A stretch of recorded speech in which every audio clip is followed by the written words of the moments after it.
Welcome to our new show on women, wealth, and social change, which absolutely includes having conversations with men, especially male allies, and where we are unpacking what is not working in philanthropy and impact investing, and really the tremendous opportunities we have to do things differently and to do things better. Today, we have a very special guest, Cebo Carr. Welcome. Yeah, what's going on, everybody? It is I, creating energy beyond the ordinary. I am an acronym, don't get it twisted. Creating energy beyond the ordinary. Cebo, yes, that's me. You can just call me Cebo, though.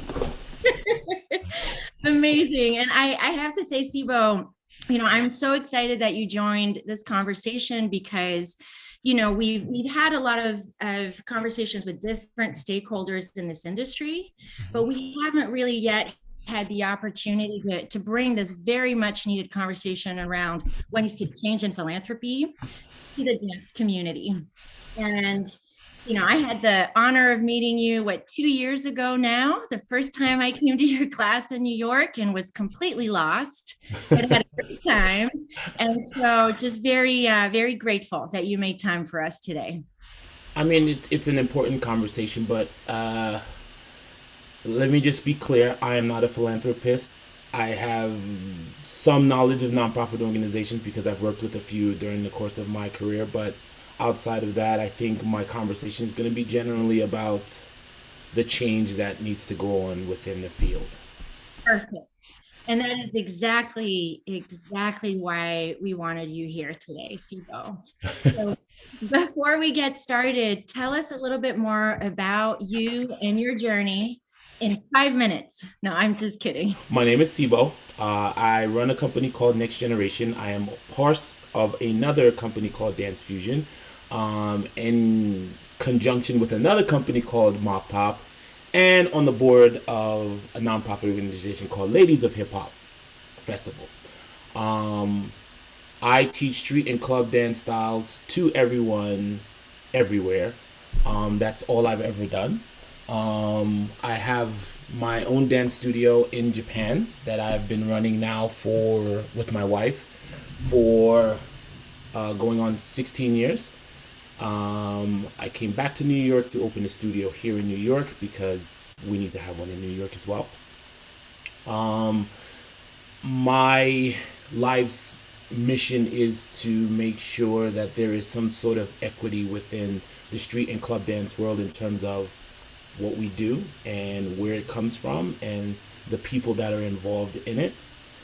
And so I have been trying to work with anyone who is willing to listen and help in further our cause. What I really wanted to ask you, especially as someone who says, I'm not a philanthropy specialist, we know that the world is not in a great state.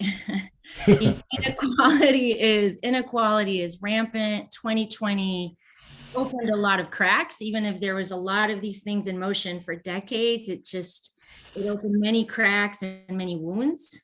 And philanthropy is definitely part of that. And we have a chance to fill in these cracks with something better. And so my first question to you would be, what does philanthropy mean to you? And secondly, what needs to change for it to be better? I'm gonna answer the first one. Okay. For me, Yeah. philanthropy is a tax write-off for rich people. Mhm. That's just the way I see it.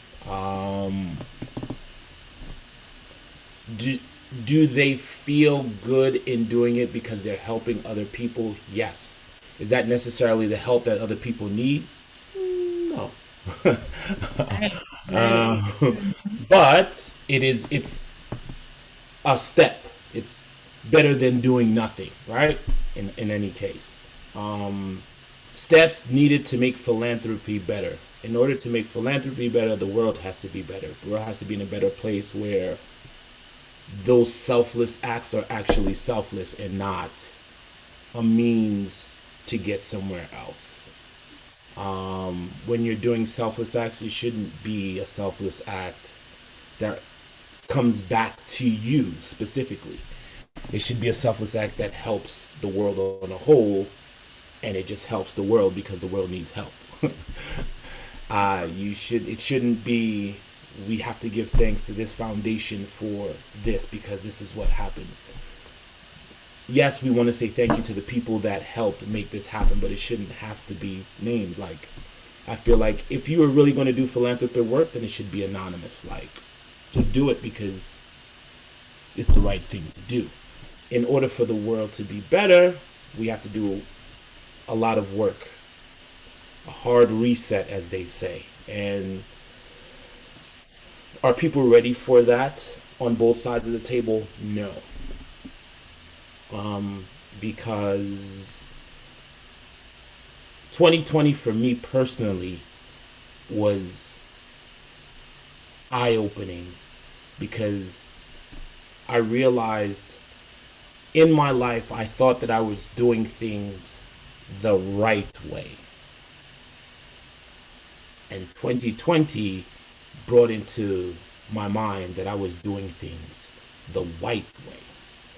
It's so true. I mean, it's so true, Cebo. I don't want to interrupt, but I just want to reiterate, this is why we're so excited to have you here, because this is the space where we are absolutely needing to have candid, brave conversations. And, you know, I had so many similar thoughts last year when a lot of articles and things started to come out about philanthropy. I've seen some great people who, you know, put the right intentions, a spirit of anonymity, you know, just really wanting to find a way to do good.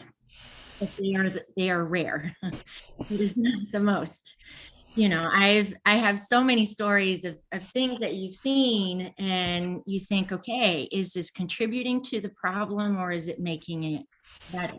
Right.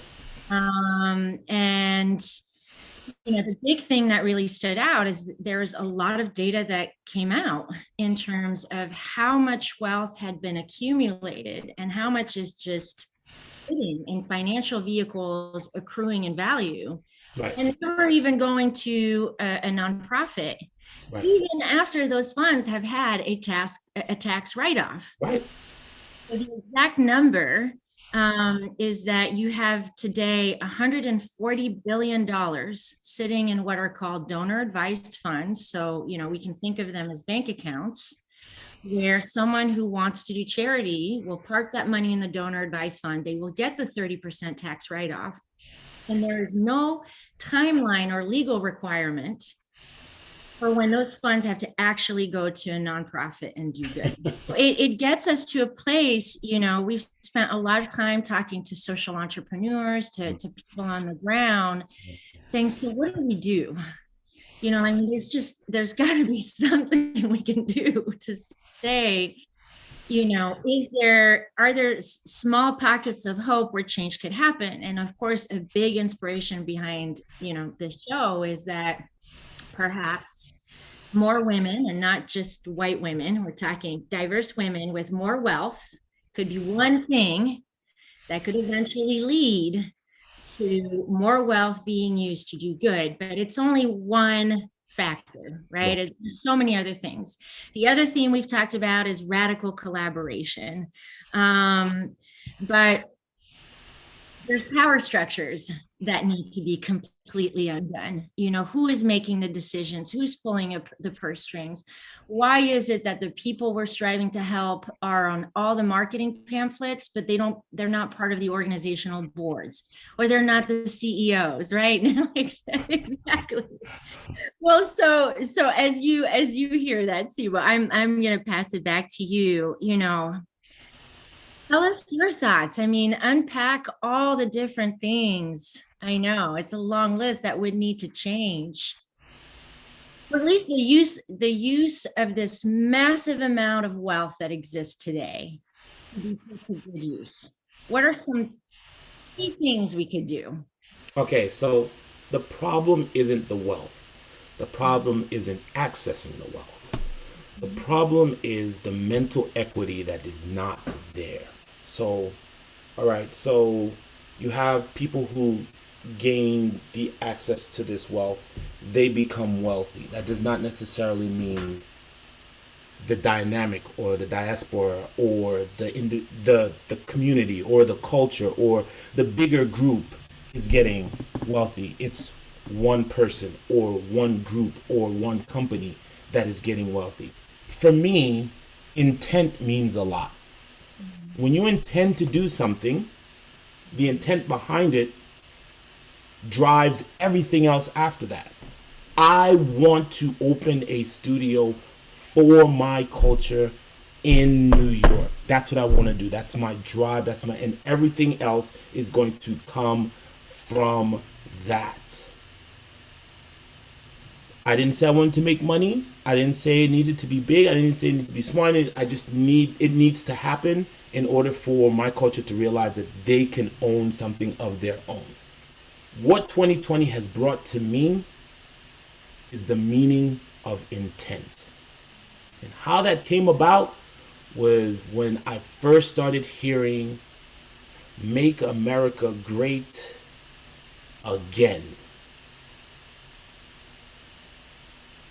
And for me, like, everybody was just like appalled, like, why are they saying that? Why are they saying that? And I think they were just upset at the fact that he was saying Make America Great. For me, I was just trying to figure out what again meant. What do you mean again? So for me, I started going back in my mind like, okay, so if you're saying again, that means at one point America was great. When was America great? And that's when it all started to crumble for me. That's when I realized the intent of what America is. And then when I realized the intent of why America was made and who it was made for and how those laws were made, and the intent behind it was never and has never been for anyone outside of white men to run this country. So if we want to make this change happen in America, sorry to say it, or we have to start over again, and it has to be with the right intent. And if the intent from the beginning is we are going to make this land a just and true land for everybody, by everybody, that's what will happen. I've lived my life trying to do things the white way, and it hasn't worked out for me. If I try to do things any other way, it's definitely not going to work out for me. So the only other option for me is to try a new way. You know, when we were having another conversation the other day, we heard a great thing, which was the system is not broken. This system is working exactly the way it is meant to work. Yes. And the data definitely points to that very fact. I mean, for sure. And 2020, you know, again, blew it all up out of proportion. Right. It was very evident. So is it that, you know, the hope in terms of seeing some change means that we've got to,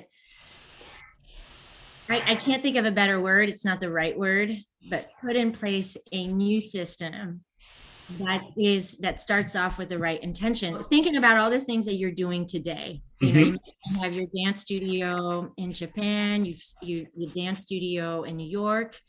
The intention is to support, you know, your culture, this community.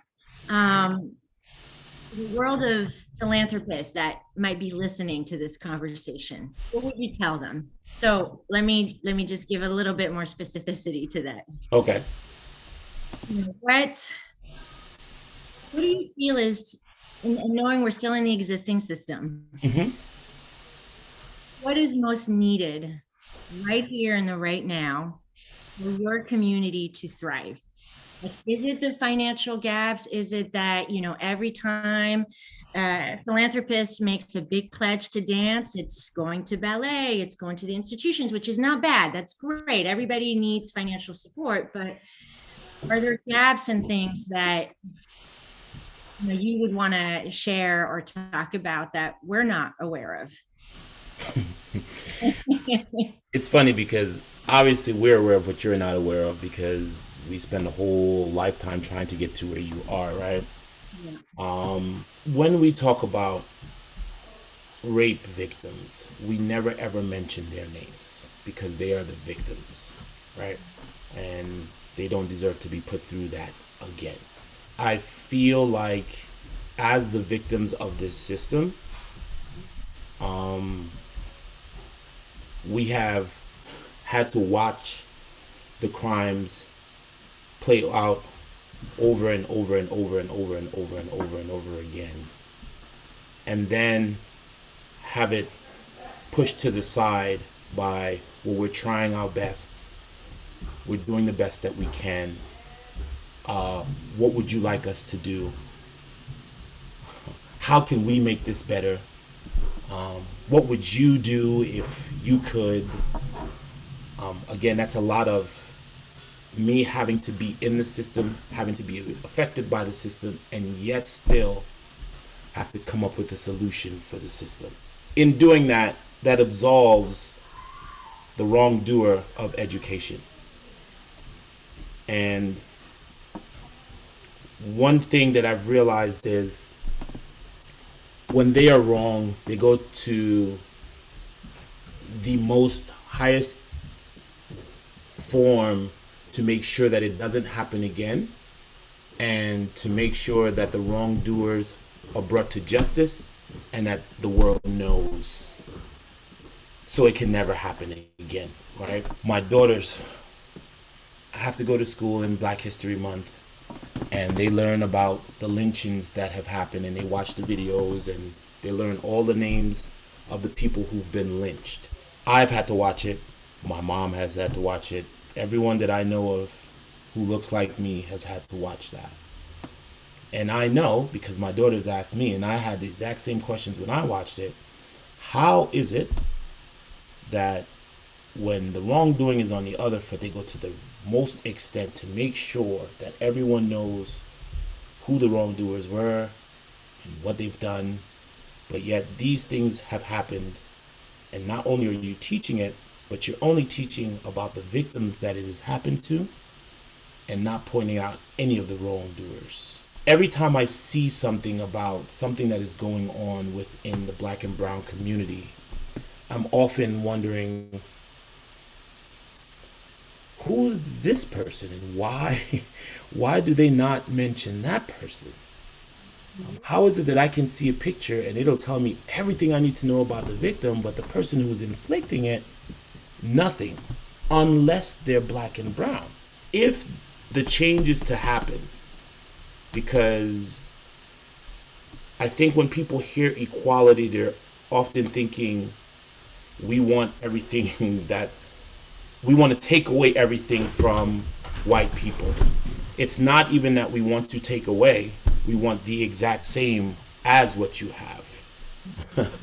And in that, we want you to have that same understanding as to why we should have what you have. And the only way for you to understand that is for you to understand the lineage in which it took for you to get to where you are.